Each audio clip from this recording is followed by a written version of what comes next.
Buona la prima per l'Athletic Club Palermo, siamo qui con mister Miosi, lo salutiamo Buonasera. e chiediamo subito una vittoria importantissima contro le città di Leonforte, risultato di 3-7, campo difficile. Che match è stato, mister?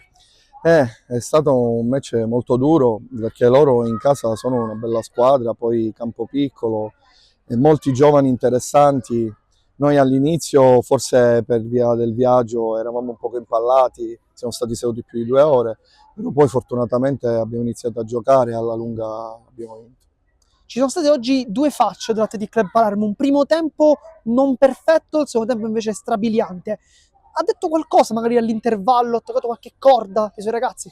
Sì, ho parlato con i ragazzi, inizialmente come ti ho detto ero un po' sulle gambe, poi gli ho spiegato qualcosina anche come uscire dal pressing quando loro salivano e soprattutto di mettere una pressione maggiore sulla palla.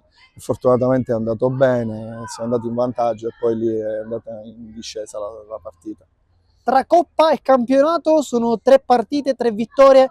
Se l'aspettava, era un po' quello che auspicava quando sono usciti i calendari. Sinceramente sì, perché come ho detto inizio anno ringrazio la società che mi ha fatto un buon roster. È normale che le partite bisogna giocarle tutte perché solo con i nomi non si vincono le partite. Oggi è stata dura, abbiamo sofferto, ci siamo compattati da grande squadra, ci portiamo a casa questi 3 punti, adesso pensiamo alla prossima che è con il San Cataldo in casa.